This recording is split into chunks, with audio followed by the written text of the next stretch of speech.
Someone said something on here the other day which really changed my perspective about things and the way that I'm living my life and the way that I am forcing myself to be around toxic people.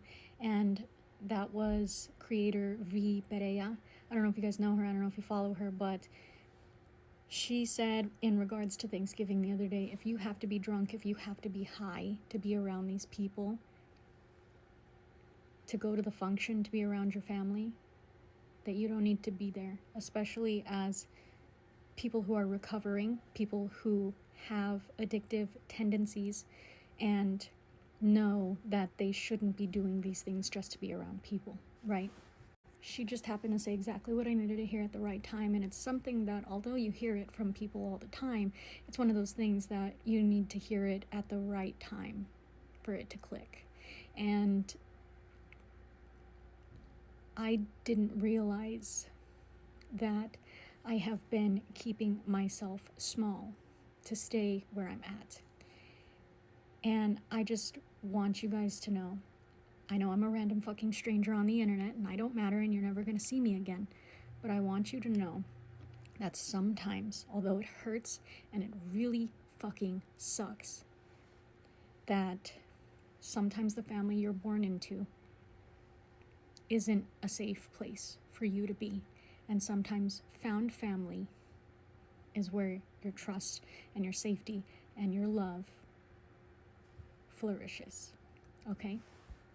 I want you to know that if you told somebody close to you that you love and trust about your trauma, about your pain,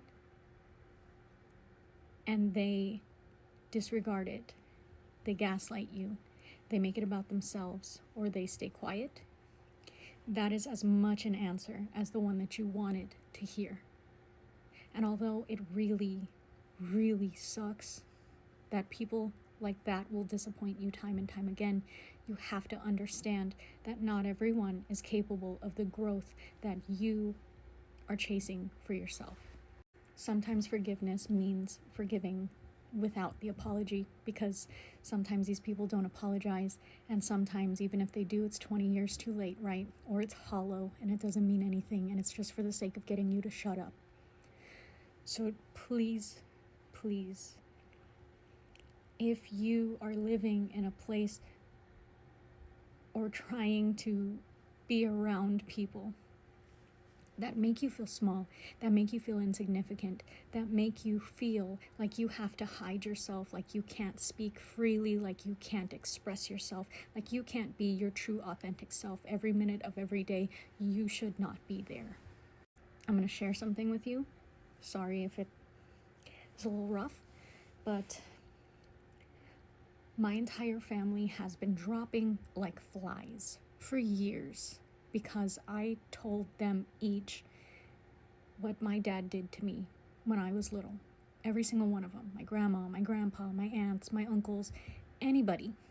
I kept thinking that maybe someone would listen to me, because I trust these people and I love these people. They're supposed to support me and respect me and keep me safe and protect me, right? Every single one of them called me a liar. They disowned me and they stood by my dad. And still, to this day, every single person on my dad's side of the family has completely disowned me as of last year. Even the only one that I was close to. I noticed I was texting first a lot. And when I stopped texting, she stopped texting. And that's also very important. Now it's leaked over to my mom's side of the family. When I try to tell them something, anything, I want support. I want that fucking love, right, from my family that everybody talks about, that everybody has, that everybody relies on. I've always wanted that. And I have been begging my whole life for a seat at the table with people who don't fucking care that I exist. They don't want to see me do well. They don't want me to exist. They would feel a lot more comfortable with themselves if I just went away and shut the fuck up. And that's fine. That's what I'll do. That's what I have been doing. That's what I will continue to do. But here I am at 31 years old, finally speaking my full, authentic truth, no matter how much it fucking hurts. And the very last person that I told was my mother. And she did exactly what everyone else did. She disregarded what I said. She invalidated my feelings. She made the whole thing about herself. And then she stayed quiet. Didn't say a fucking word to me. It's been 2 days. I know you guys can see that I beat the fuck out of the wall. It has been 2 days and she hasn't said a fucking word to me. She has not even been caught dead in the same room with me. For 2 whole days. Because I told her that I had resentment in my heart for her involvement in my trauma. People don't like when you tell them the truth.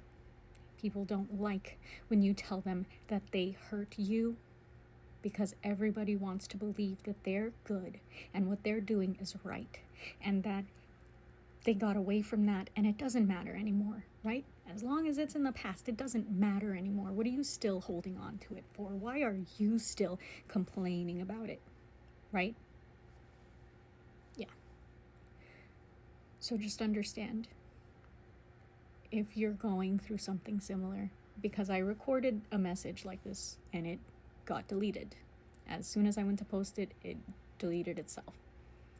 So I want you to know that if you're following me or not following me and you see this message and it resonates and you feel it in your heart, please take it as a sign, because the energy is perfectly right now. Between 11:11 and 12:12, the time, 5:55 on the clock, right as I fucking said that. The time is perfect right now to jump, to take that leap of faith and to make the change for yourself and for your future. And I know it's scary and I know it's hard and I know it really fucking sucks. Especially because I have spent my whole fucking life begging these people to hear me, to see me, because I was born into their family.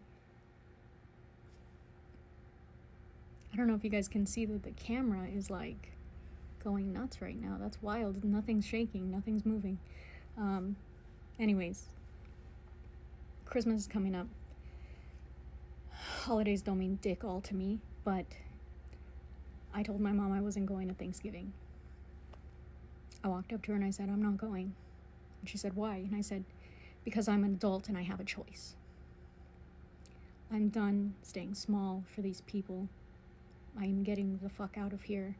I'm going to find a way to get on my feet and never ask these people for help again. I have exhausted all of my resources, and realizing that not a single one of these people even fucking care about me. And I've been relying on them my whole life, and yet all they wanted to do was keep me small, keep me quiet, keep me docile. They know how powerful my words are. They know how powerful my heart is. They know how driven I am, how passionate I am when it comes to speaking truth and fighting for truth, fighting for justice. I didn't think that I'd still be fighting this battle at 31 years old because I left my dad's house when I was 13. I thought that was the end of it. I thought I got free, and I didn't realize that I needed to spend the next 20 years healing and just learning to live again. And I think that I finally got the last of it out. I finally purged the last of it, and I'm ready to move on, move forward. And I just really hope that somebody can take something from this, because I know there's an energy in the collective right now of everybody moving on, moving forward, making big changes. I know big changes are scary and they're hard because this is what you know. But I promise you, the thing about self-love and manifesting better for yourself is that it sticks. And one day all of those manifestations are going to come true. So keep reaching for more for yourself. Keep reaching for love for yourself. Every time you feel hurt from these people, give love to yourself. Don't give love to anybody else until you feel like you are full of love, until you feel like you're not hurting anymore and you can walk and stand tall in the sunlight, in the daytime, free and happy.